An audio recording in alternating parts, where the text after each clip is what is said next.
আমরা সকলেই জানি জাহান্নামের 7টি দরজা রয়েছে, জান্নাতের 8টি দরজা রয়েছে, এটা আমরা সকলেই জানি। জাহান্নামের স্তর 7টি, সরাসরি কোরআনে আল্লাহ তাআলা জানিয়ে দিয়েছেন। নাম্বার 1 জাহান্নাম।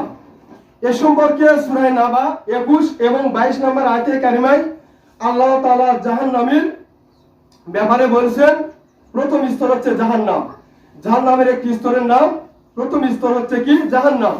এই ব্যাপারে আল্লাহ তাআলা বলেছেন, ইন্না জাহান্নামা কানাত মিরসাদা লিত্তাগিনা মাআবা। অর্থাৎ আল্লাহ তাআলা বলেছেন, নিশ্চয়ই জাহান্নাম সীমা লঙ্ঘনকারীদের জন্য ওত পেতে রয়েছে।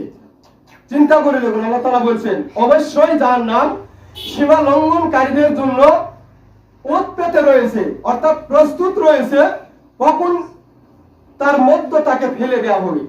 জাহান্নাম এই প্রতীক্ষায় রয়েছে কখন জাহান্নামী ব্যক্তিকে তার মধ্য নিক্ষেপ করা হবে। ওত পেতে রয়েছে জাহান্নাম কাদের জন্য? যারা সীমা লঙ্ঘনকারী। সীমা লঙ্ঘনকারী কারা? যারা আল্লাহ তাআলার আদেশ নিষেধের বিপরীত কাজ করে। আল্লাহ তাআলা যা আদেশ করেছেন তার বিপরীত কাজ করে, আল্লাহ তাআলা যা নিষেধ করেছেন সেই নিষেধ অমান্য করে তার সীমানা অতিক্রম করে চলে যারা, এই ব্যক্তিরা হচ্ছে সীমা লঙ্ঘনকারী।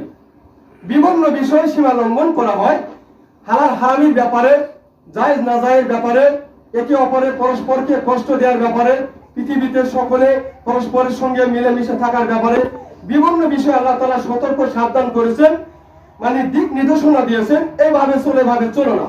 কিন্তু আমরা কি করি? আল্লাহ তাআলা যেমন নিষেধ করেছেন তোমরা সুদ খেও না, তোমরা ঘুষ খেও না। এই সুদ এবং ঘুষের উপর সবচেয়ে বেশি এখন বর্তমান মানুষ, প্রায় শতকরা 99% মানুষই সুদের সাথে সম্পৃক্ত। আল্লাহ তাআলা যেখানে যেতে নিষেধ করেছেন অধিকাংশ মানুষ সেখানেই আমরা যাচ্ছি।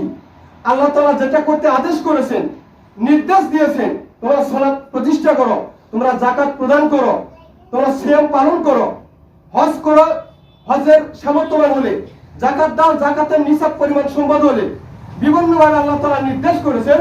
আমরা জানা বোঝার পরেও যারা অস্বীকার করি, অমান্য করি, তারাই মূলত সীমা লঙ্ঘনকারী। এই সীমা লঙ্ঘনকারীর জন্য এই জাহান্নাম রয়েছে, জাহান্নামের প্রথম স্তর আল্লাহ তাআলা বলেছেন জাহান্নাম। নাম্বার 2 নম্বর স্তর হচ্ছে লাযা।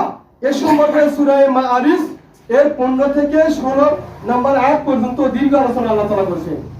আল্লাহ তাআলা বলেছেন, কাল্লা ইন্নাহা লাযা নাজ্জাআতুন লিশাওয়া। অর্থাৎ আল্লাহ তাআলা বলেছেন সাবধান, অপরাধীদের জন্য রয়েছে লাযা। যারা অপরাধী, যারা পাপিষ্ঠ, যারা পাপাচারী, যারা মানে ফাসিক, যারা সর্বদা নিজেদেরকে পাপের মধ্যে লিপ্ত রাখে, ডুবিয়ে রাখে, এই অপরাধীদের জন্যই রয়েছে লাযা নামক জাহান্নামের স্তর। জাহান্নামের যে 7টি স্তর তার মধ্যে 2 নম্বর স্তর হচ্ছে লাযা। চিন্তা করে দেখুন,